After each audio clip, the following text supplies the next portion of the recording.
This week, we're reading A Court of Thorns and Roses by Sarah J. Maas, otherwise known as Haberdash and a Grain of Rice.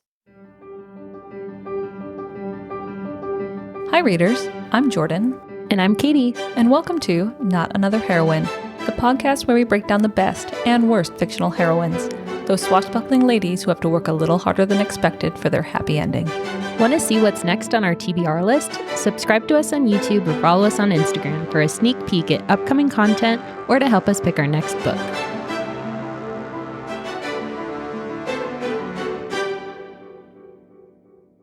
This is ACOTAR, finally. We did it. ACOTAR part 1, we made it. Only a couple episodes late. And I feel like it's a good season to read this book, because even though most of it takes place in the spring court or whatever, it's kind of the vibe right now. You need a cozy blanket to wrap up in to read this. Yeah, and then you just sit on the couch and that's all you do all day while you're sick is just read ACOTAR and ACOMAF. Or ask me because I know. Yeah. Or you death scroll on Instagram and see all the ACOTAR memes going around. That is true. I feel like I've gotten, I don't know if my Kindle is connected to my Instagram. It probably is, let's be real. But I got an influx of TikTok videos, ACOTAR joke ones, and there's some low-key banger joke ones on there. For example. Girl, I can't even tell you my middle name right now. So let alone some obscure cursed TikTok I saw 2 days ago. But most of it's got, I will say some of them are a little bit cringy, but it's to be expected. I will say I was at a concert a few days ago, and it was kind of like an indie bluesy folk rock concert in Seattle. And it was fantastic. ZZ Ward. Yeah, ZZ Ward, who's phenomenal if you've never listened to her music, readers. Mm-hmm. But she had her 2 guitarists on stage, and it was such a Reese and Tamlin pairing. Oh, really? So she had her bass player and her guitar player on either side of her, and I swear to God, the bass player was the most happy-go-lucky blonde Ken doll you've ever seen. He was just vibing, just hanging out. And then the guitar player, who was amazing, had the whole Fall Out Boy, black hair, bang swoop. Oh, God. Suit jacket with military esque style, I don't know, decorations on it. And he made the most dramatic facial expressions, just really feeling it. And I could not help but think of Tamlin and Reese the entire concert. It was awesome. That's fair. I kind of feel like those are flipped too, because aren't bassists normally the long hair, just vibing out kind? Interesting. That's kind of fun. Yeah, it's the switcheroo that also happens in this book, because I remember the first time I read this, I was surprised. Yeah, you think you know what's going to happen, and then Sarah J. Maas just fucks you in the best way possible. Sorry. Both metaphorically and maybe a little bit literally, but oh my God. Wow. Right. Yeah. Oh, the other thing all right. So I was about to say is we should probably have a warning. So if we sound a little weird and we're talking over each other, readers, on this episode, it's because we kind of are. We can't see each other. We're recording remotely, and we're doing a new type of recording mechanism. So we're going to try and not interrupt each other. We'll see. I would just expect it to not go well. I feel like you should start off with your observation of Feyre as a character, because this literally destroyed my entire soul. I'm sorry for that. I don't like to start on a negative note, but because I did love this book when I first read it. Let's get all the positives out. This is a great book. Yeah. It's a reason there's talked about all the time. However, this is Bella. Feyre is Bella for adults. If Twilight wasn't enough physical jam for you, this is the grown-up Bella. It's the spicy version of Twilight. Feyre is very bland, and I know she kind of picks up a little bit more in ACOMAF, but we really don't get any distinctive personality from her ever. because I think we started around the same time and got through a couple chapters and then took a pause and, like, had a chat. But you told me that, and then that's all I could see for the rest of, like, the story is that she's, like, doing actions, but, like, if you asked me anything about her personality, I don't think I could tell you. Like, she's just a little bit of a Mary Sue, but, like, not in a bad way, but just a very, like, bland way. Like, definitely insert yourself a little bit. I had the same problem because once I thought that, it was really hard to Mhm, get through. Like, even though, you and I have both read this and you've read this several times, mhm. it makes you detach a little bit from, like, the immersive experience of being in this world, which is a really cool world. It's also interesting because, like, Feyre in lieu of a personality, just gets this, like, obsession with painting and colors, which, Mm, like, is cool. That's, like, her quirk or whatever, but that doesn't replace your personality. Though I will say, during the, like, competition bits towards the end, she's a little bit, like, snarkier, I think. she has to step up a little bit, it seems. That's the other point I think I wanted to make is that where Feyre lacks in, like, character growth and development, the story moves so quickly. Like, you start this book, and then, like, Mm. maybe the first chapter is a little eh, but then you get thrown into the action, and there's something always happening and driving along, and then before you know it, you're at the big celebration at the end. So It's funny too, so, like, in these first couple chapters, for the people who haven't maybe read ACOTAR or it's been a while, we start out and she's in the snowy forest. She's kind of, like, thinking to herself that she needs to find something to hunt or else, her family's gonna go hungry. She's the youngest sister of 3? Is that how you say that? So she has 2 older sisters? yeah, Nesta and then the middle one who's, like, the true Mary Sue. Nesta, was had so much more personality than Feyre, and she only had, like, 3 scenes in this whole book. Yeah, seriously, because even in those, like, few scenes, we really get just straight to the face who Nesta is. She is, like, very gruff, very, stony, like, stoic, but also, like, very bitchy and is not going to, like, soften herself for anyone. And it could be one of those things that it's easier to have these extreme characters than it is to have someone that's kind of, like, middle of the road. But I mean, Feyre in, like, comparison to her sister is, like, nothing, like, Yeah, gray. like, nothing memorable at the least, and Mhm, before I guess we should probably just get into our story because I noticed on mhm. our last couple books is we spend a lot of time critiquing and That's analyzing, and then we're like, "Oh, by the way, we should tell the story too." fair. That's And true. like you said, I don't know if there's anyone left in at least in this genre who read obsessively who haven't read ACOTAR. If you haven't Honestly. read it, this is, I mean, for the first time, it's a great trip. Yeah, it's kind of a staple of the genre, honestly. It's which is interesting because it builds on a lot of like, themes and tropes that have already been really well established before even this book came out. It's, I think, the first one to combine everything in a really well-paced manner.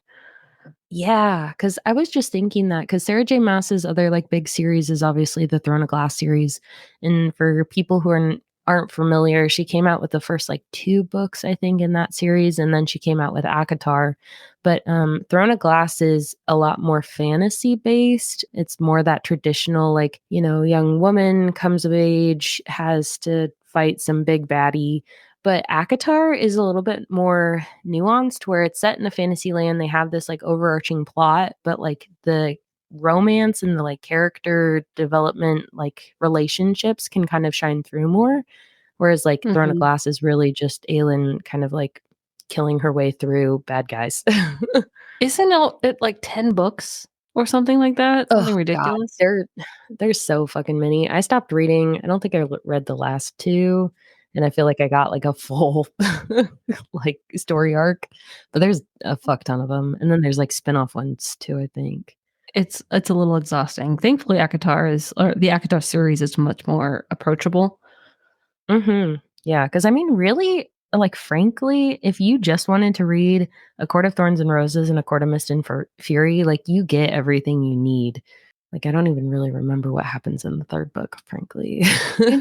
It's kind of like a enhanced epilogue, I would say. Like, "Oh, you wanna spend more Mm. time with these characters? Here you go. Here's some more action, some more, interactions between our male lead and our female lead." It is kinda interesting, like, comparing ACOTAR to Throne of Glass because, like, comparing ACOTAR to, like, this storyline in, Nesta's I always forget it, A Court of Silver Flames? There's, like, a lot less fantasy in that one and a lot more romance, so it's kind of interesting that Sarah J. Maas has, like, kind of spread out her, like, book catalog to include, like, pretty high fantasy with some romance, fantasy with a decent amount of romance, and then, like, a lot of romance with a dash of fantasy. Mhm. It's kind of a pretty impressive, like, not marketing scheme, but I mean, a way to kinda market yourself Like to everyone.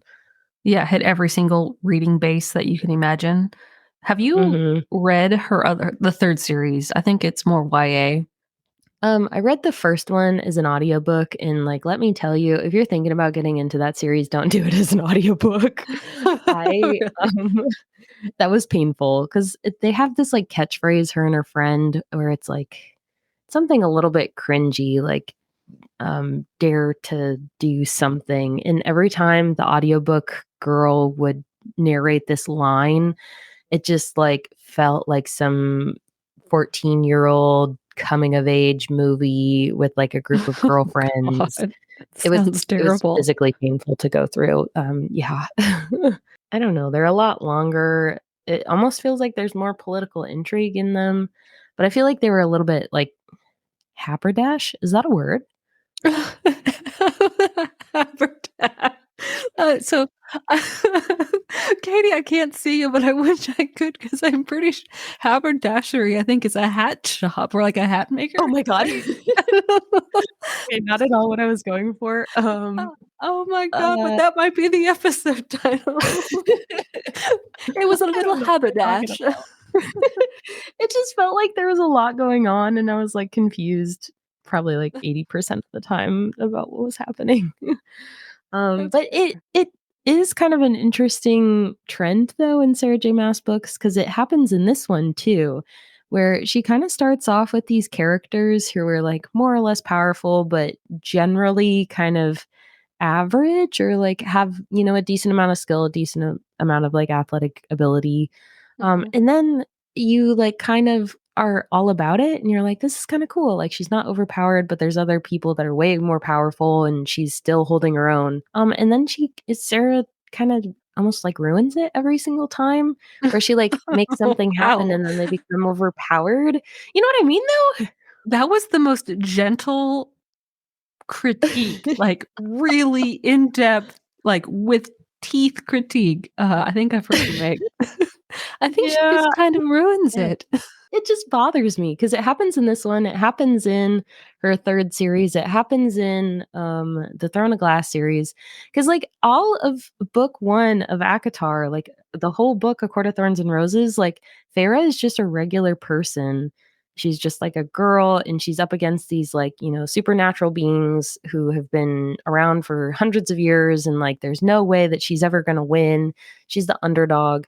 And then, like, you have this kind of, like, cool concept, and then at the end, oh, she's made into a fae, and she has powers from all of the courts, and she's, even more powerful than the regular fae, and it just kinda, like, bummed me out. Like, why couldn't we just have Feyre, like, maybe get, like, half skills where she's, like, she lives a long time, but she's still a human or something? You know what I mean? I can't put it any better than you already did, because Feyre goes from vanilla ice cream to, like, rocky road with whipped cream on top. It's just kinda ridiculous. Yeah, but it's like too much, where it's like, Rocky Road with, whipped cream, and then there's, like, sprinkles in it, and then it's, like, covered in caramel sauce, and then it Gross. has, like I know, yeah, this is making my stomach royal, has, like, brownies in it or something. But it's just like, let our girl Feyre just, be the scrawny, malnourished huntress. Okay, on that note, okay, so like you said, it opens Mhm. in the snowy forest. She's hunting for her family because she's dying from hunger, like malnourished. They can't, like, her boots are falling apart. She's freezing, and she Mhm. sees a fucking deer, and she's like, "Oh, great, dinner." For the first time in like weeks. And so she kills the deer, and then I'm sorry, she's going to carry a whole fucking deer for hours to take it back to her house. 'Cause she says, like, literally miles. Yeah. In the snow too? Like, Yeah, oh, yeah, I we can't forgot even about walk for that. 15 feet. Like, There's no way. carry, like, a 30-pound backpack in the snow with, 1, being hungry and cold. It's not gonna go well. No, and it's kind of, like, crazy too because what I don't understand is so we see the wolf's about to kill the deer, so Feyre makes a decision, she kills the wolf even though it's like a, you know, werewolf-sized wolf that is obviously not a regular animal. She, like, shoots it through the eye, et cetera, and then she skins it, which is, like, kind of Ew. graphic. Yeah. I didn't need Yeah, to know. especially but it's gross though because she wraps up the dough in the wolf skin, but, isn't that gonna be, like, all, like, really bloody and, like, kinda gross? Uh, You uh-huh. know what I mean? It's one of those types of scenes where you wonder, like, what kind of research did the author do to write this scene? Yeah, Has she ever gone hunting before? Because yeah. I have gone hunting one time, and it was a goose, and there was blood everywhere, like, traumatic. Never again. Oh, I can't imagine a whole fucking wolf and a deer, and then you have to carry both? yeah, and what makes me confused too is, like, I don't know, I've never been hunting. Jordan has one-upped me in the, like, animals killed because 'cause I'm at, like, It 0. wasn't by choice, Um, let me tell you. is this the one where you were, like, Mm, bullied mhm, into mhm. we don't have to I shouldn't have open up even that brought it up here, trauma. that's a whole other story. Jordan wasn't in a cult. I feel like we should preface that, but, No. but, like, Feyre brings back the deer, and then she kinda, like, busts through her the open door, and her sisters are like, "Oh my god, you got something." And she, like, lays it down on the table, but I'm just thinking, like, you can't butcher it inside, like, because there's blood all in it, like, she didn't string it up and, like, de-blood it out there. So, where's she Deep-blooded. doing all this? You know what I mean, though? Because I don't you have know, to, like, hang it upside yeah, down or something? yeah, I think so, and that's what I mean, like, this was very glossed over, and Yeah. it's a very gory, bloody, disgusting scene. To say nothing of the fact that this wolf, based on the descriptions, is sentient, like, Yeah. looks at Feyre Yeah. and is like, "Really? Are you gonna murder me?" And she's like, "Yep, sure am." And I'm gonna skin you. And carry your skin home and sell it for money, like, So, I will say, as far as, like, opening scenes go, this whole, like, 1st and 2nd chapter was, like, pretty impressive. It's like, "Okay, wow, Sarah," like, I feel a little bit traumatized, a little bit like, "Holy fuck, Feyre's fighting her for her life." I did not like how her sisters were portrayed really throughout, except for Nesta, but in these Mhm. first 2 chapters, really, they seem so disconnected from their reality, like, they're Yeah. overly villainized, if that can be a a descriptor. Mhm. No, I 100% agree because, like, the quote, that, like, really kind of put me over the edge was so Feyre comes in, she has the dead deer, whatever, etcetera, and Nesta says, "You stink like a pig covered in its own filth. Can't you at least try to pretend that you're not an ignorant peasant?"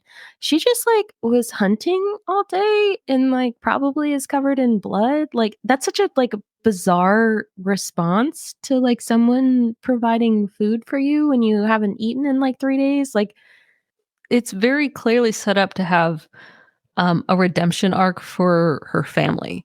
So you're meant to, Mm, like, want to know more about these sisters, but, like, they act so atrociously towards Feyre in this when she comes back. And the other thing that really ticked me off is Feyre just accepts it, like, as yeah, her due. and I get that some people's response to, like, extreme trauma or, like, a fall in circumstances is kind of a detachment from reality, but this feels, like, over the top or, like, Nesta knows, like, what happened, but she's still acting psychotic, like, And I Elaine it was acts just like she weird. belongs in a mental institution, like, completely Yeah. disconnected from everything. Yeah. It felt so weird. And then it's kind of, like, odd too because, Feyre does something with the meat, they eat, etcetera. They're gonna go out to the, like, I don't know, town square to sell it, or Nesta and Elaine are, like, trotting behind them or whatever. Because that doesn't seem really like older sister behavior. No, I it really doesn't. I don't know. Feyre, like, as taking on this provider role, really is acting like the oldest. And if Nesta, and it kind of is revealed later on in the story, so without getting too far into that, like, Nesta, based on how she is described later, should not have been acting the way she is in this scene. 'Cause it's kinda confusing. Because if she's so, like, cold and aggressive and kind of, like, will do anything to survive, because that's how Feyre describes her, it's like, why is she so, like, ignorant of the fact that? Because they also say that they spend all their money frivolously and just, like, Feyre doesn't wanna give them any of the money that she's about to earn because she knows they're gonna, like, buy dumb shit, and it's like, well, doesn't Elaine and Nesta know that they're, like, they just didn't eat for 3 days? It's weird. These first 2 chapters are weirdly set up so to make the sisters drastically different, so you immediately empathize with Feyre and you hate the other sisters and you want Feyre to leave the situation she's in. And it's interesting too, because like, so after she gets back, I don't think anything really important happens, but they're like, doors bust down and this giant freaky creature with horns is like raging and he's like, "You murderer," et cetera, et cetera. This is like the friend of the wolf that was killed. And Feyre's, the only one that is trying to like defend the family. So it's comparing Feyre in this scene to what was the main character's girl in the like monster romance that we read like a week ago Oh, or 2 weeks ago? gross. What's her Yeah, name? Anna, Era, It was one of those Erica. just mean girl names or like the Yeah. mean girl name of the fantasy land. Yeah. Ava, I don't remember. But the character in that one, she immediately is like, "No, fuck those people," when she gets, like, picked up by the monster or whatever, and she's like, "I want you to break your deal with them and, make this new deal with me. Fuck all these people, they never helped me ever." But then Feyre's response in here is, like, to immediately sacrifice herself in, like, the next couple chapters when she's in the spring court, she's, like, constantly trying to get back to her family or, like, to protect them or, like, to provide for them. So it's just interesting that they have kind of similar circumstances, but very different responses. That's a weird, I mean, it's a weird but interesting contrast because it's a very like the setup is the same, almost identical actually. Mhm. And this scene actually when so they go to the market, they sell the wolf pelt, they come back. There's like a little interaction with a mercenary and Feyre, and it's like a foreshadowing for Feyre's introduction to fairyland, basically. When she's at home and like they're having like a peaceful family evening together, or as peaceful as it can be, the beast shows up, and I immediately pictured like the Disney style beast from the animated I flick. did Just, too. just based on the description, I'm like, oh, this is not good. This is Mhm. ew. Yeah. But the whole explanation of why this beast shows up, the wolf was his friend, like you said. Feyre murdered his friend, and he's like, "Well, I own you now, and you have to come with me, or I can kill you. Either option." It was just kind of a convoluted setup with this explanation to Feyre and her family of why Feyre has to go with the beast. Yeah, I agree. Because it kinda came out of left field. Yeah, like, "Oh, when I pissed you off by murdering your friend, but you're not going to kill me. Instead, you're going to take me to your fancy cancel castle and yeah." 'Cause I wish maybe it had been like a something to make it more subtle. Cause like, immediately as the reader, I think even on, like, the first read around, I was like, "Oh, that's a weird response, like, why is she gonna go with him instead of just, like, getting murdered right now?" I think it would have been a little bit more intriguing if she had been out on another hunting expedition or something and she was kidnapped by the beast, Mm, instead of this whole yeah, confrontation with her family. I agree, yeah, but again, I feel like you were talking about, just a little bit ago, it's just almost like a mechanism to make Feyre different than her sisters or, like, the protective Yeah. one or the good one. I'm not like other girls. That's Feyre. This whole Literally. fucking book. Yep, yeah. And it's hard too because like, she's not an unlikable character, but it's just Oh, there's everyone likes some. vanilla ice cream, but, like, what's Yep. interesting about it?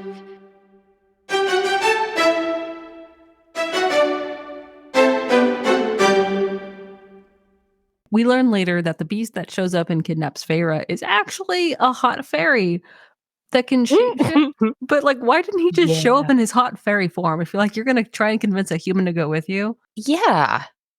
It did not even occur to me that that was an option. The more we talk about it, the more plot holes we I start finding. Yeah. But it's hard though because when you're reading it, like we were talking about earlier, like off of the recording, but the pacing of this book is excellent. Mhm. You don't really have time to kind of consider some of these like plot holes almost. Like you're whisked from one thing to the other, and like you're just here and alive for it. It's like a roller coaster almost. And there's not really time to kind of consider like, wait a second.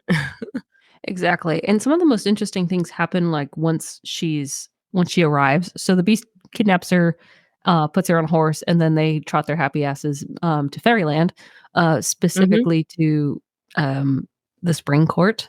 Because, like, she is, like, magically put to sleep and then wakes up and they're there. So I will say the pacing of this book is good, but chapters, like, 6 through maybe, like, 12 or 13 were a little bit slow for me even during the first time, like, I ever read this, just because it's kind of setting up, Perithian, which is the fairyland. We're probably just gonna call it fairyland because that's way easier than trying to pronounce whatever that I is had like this no amazing place. I had no concept of how that name was pronounced. Thank you. I was Yeah, never gonna say yeah. it. That was my guess, like, half of these names in here, I just, I pray and hope for the best. Yeah, I won't tell like, I think you're the one who told me how Feyre's name was actually pronounced. Like, I don't know how I was reading it I before. Yeah, because I think when I first read it, I was saying fairy, but, Yeah. like, that felt stupid. Yeah, it's Yeah, thank God who for knows? Tamlin. Tamlin's easy, at least. I know, honestly, because these, like, next couple chapters is just, like, getting to know Tamlin, who is the beast, and he turns into, like Jordan was saying, the hot fae. He has a mask on. That's kind of a whole question thing that everybody's confused about. Yeah. Yeah, his whole court, like, all the servants and his best buddy, Lucien, all wear masks. They're, like, glued to their face. Which is kind of scary when Yeah. you kinda think about it. Like, that'd be a little bit, like, unsettling for me. Yeah, if you can never really see someone's, like, because we absorb so much emotion by reading people's faces, and if you Mhm. can't see that, yeah, you're kind of at a disadvantage when you're interacting with everyone. Yeah. And it's crazy too, because like, when you think about it, it's not really covering up that much face, because like, you can still see their eyes, you can see their mouth and, like, their lower jaw. But, like, there's a reason that, like, superheroes never get identified and they only have the little, like, round parts around the eyes. Like, Right? it really does make you look totally, you know, nondescript. It makes me really wanna go to, like, an official masquerade. Yeah, same here. That would be cool. I wonder if Mhm. they have masquerades that are, like, ACOTAR themed, because I know I'm they do sure balls or whatever. that would be so fun, but weird, Mhm. like, fun but Yeah. weird. Like, you'd have to really just suspend belief. Suspend? Is that Yeah. right? Oh my god, my Uh, brain is just it felt right.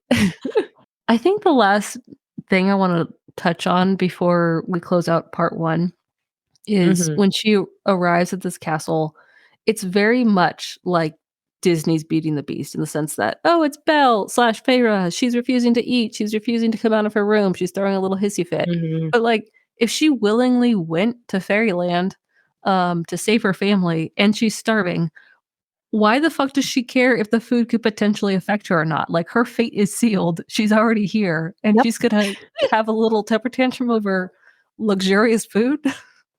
Yep. It's funny because, like, as you're saying that, I'm literally reading my note that says almost verbatim the exact same thing. Because I highlighted, like, there's one bit where she decided, like, right before that, that she was gonna eat first to, like, get her energy because she hadn't eaten in 2 days, while she was unconscious. But then she immediately after that is like, "If I move fast enough, I could be out of the house and sprinting for the gate within seconds." And it's like, "But you just 2 seconds ago said that you were gonna eat first, because like, I don't know about you, but I can't be sprinting anywhere if I haven't eaten in 2 days." Yeah, no fucking way. And then also the clothes thing, right? Like, Yeah. she gets bathed or something like that, and she demands to have her Mhm. trousers and shirt back, and they're, like, literally in tatters because they're so worn. And she just doesn't want any of the nice clothes that are, like, there, pretty, waiting for Yeah. her, probably sized perfectly, like. I feel like it kinda also speaks to just Feyre's lack of character almost, is that her lack of character is conflated with her just, like, being a little bit irritating. Like, I was irritated with her during all of this. Like, "Girl, you're in this fairyland, you have all this beautiful, delicious food, all these beautiful, cozy clothing that's just silks."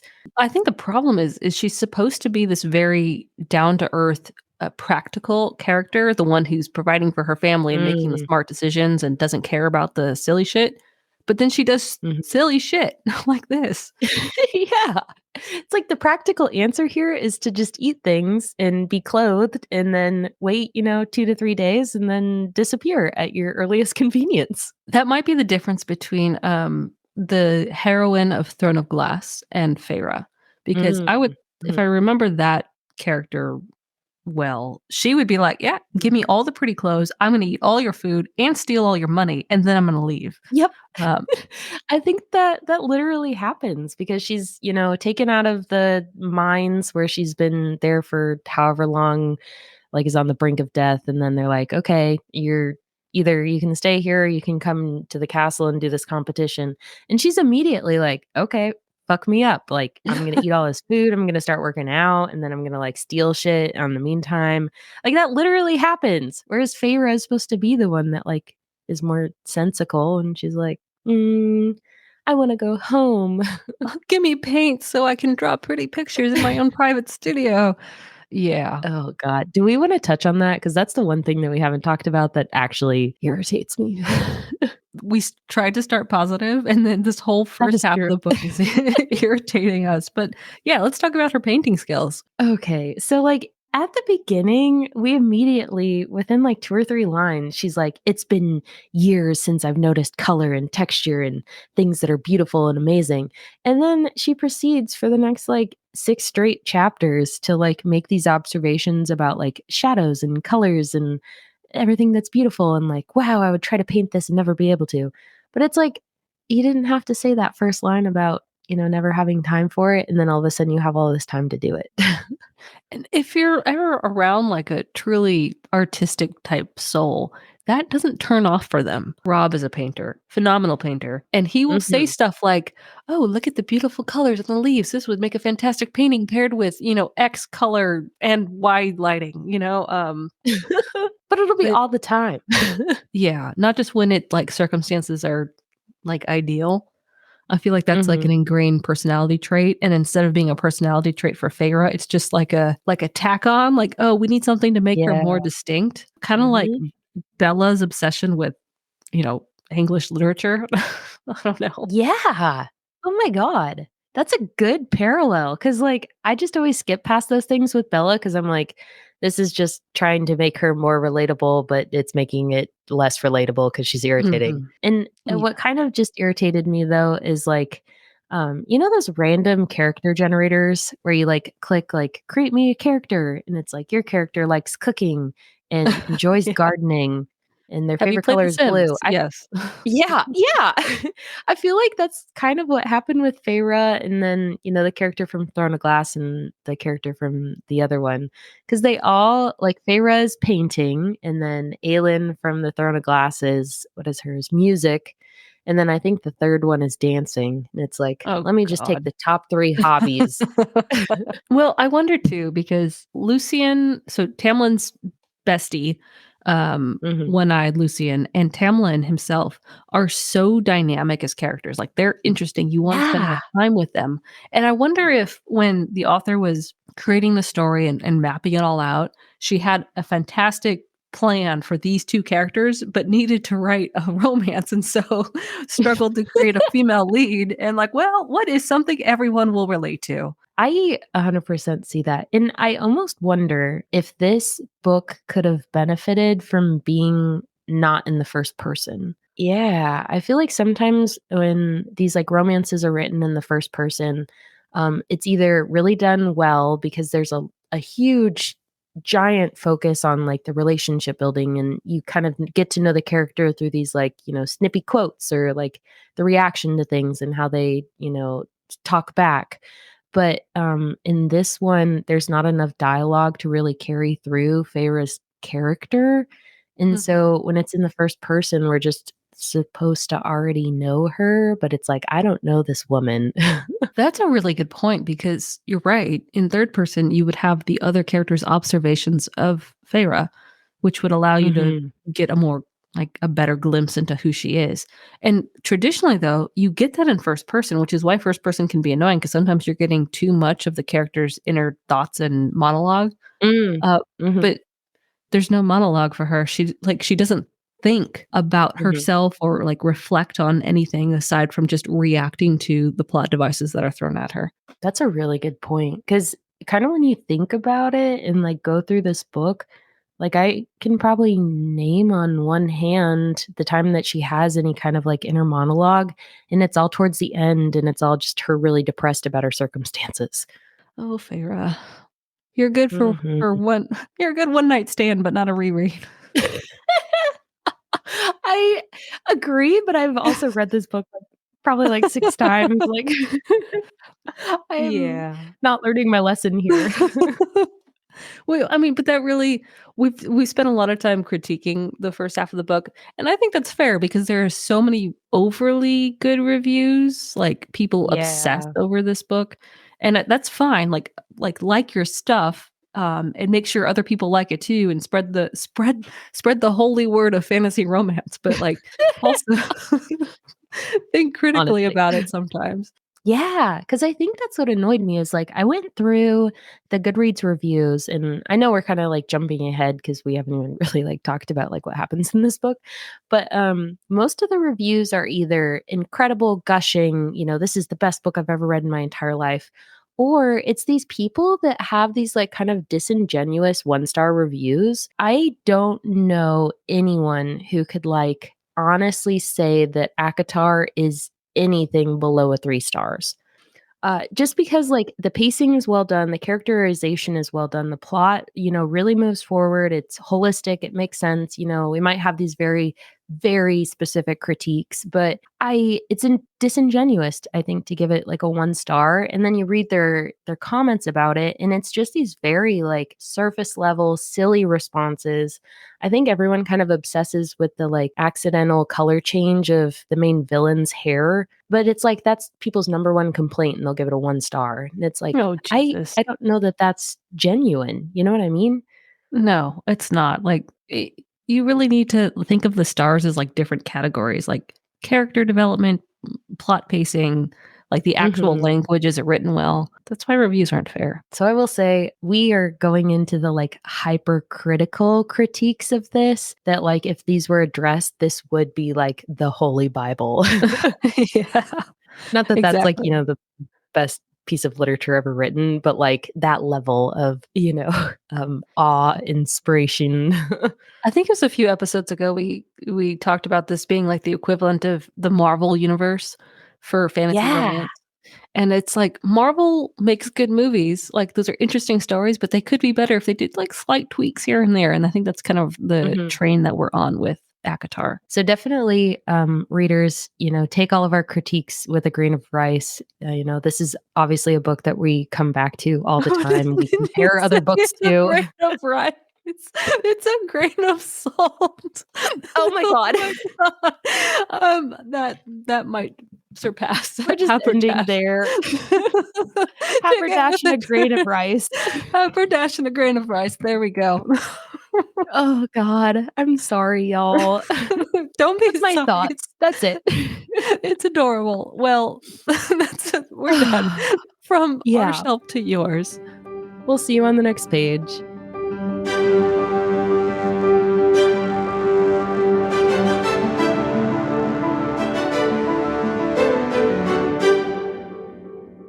Hi, readers. If you'd like to help us pick our next book, send us a message on Instagram.